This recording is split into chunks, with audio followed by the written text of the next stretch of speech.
ঢাকা মাওয়া এক্সপ্রেসওয়ের শ্রীনগর উপজেলার সমসপুরে বরিশাল এক্সপ্রেসওয়ের যাত্রীবাহী বাসের সঙ্গে একটি কাভার্ড ভ্যানের সংঘর্ষে বেশ কয়েকজন আহত হয়েছেন। এতে বাসের ছাদ উড়ে গেলেও ছাদবিহীন বাসটি প্রায় ৫ কিলোমিটার পথ চালিয়েছেন চালক। বৃহস্পতিবার রাত ৯:৩০টার দিকে এই ঘটনা ঘটে। ভুক্তভোগীদের বর্ণনা অনুযায়ী অন্ধকার মহাসড়কে প্রবল গতিতে বাসটি চালাচ্ছিলেন চালক। সায়দাবাদ থেকে বরিশালের উদ্দেশ্যে রাত ৮:৩০টার দিকে ছেড়ে আসা বরিশাল এক্সপ্রেস বাসটি ঘণ্টাখানেক পর ঢাকা মাওয়া এক্সপ্রেসওয়ে উঠলে প্রথমে একটি মাইক্রোবাসের সাথে ধাক্কা লাগে। তখন তেমন কিছু হয়নি, তবে তার কিছুক্ষণের মধ্যে একটি কাভার্ড ভ্যানের সাথে সংঘর্ষে বাসটির ছাদ উড়ে যায়। এতে কয়েকজন আহত হয়েছেন। রীতিমতো সিনেমার দৃশ্যকেও হার মানিয়েছে ঘটনাটি।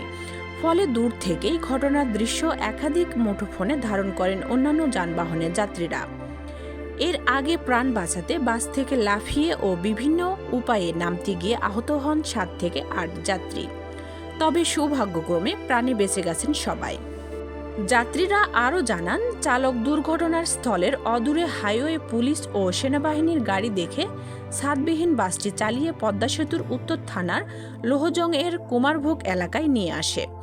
এ সময় যাত্রীদের বাঁচাও বাঁচাও চিৎকার শুনে বাসটি আটক করে সাধারণ জনতা।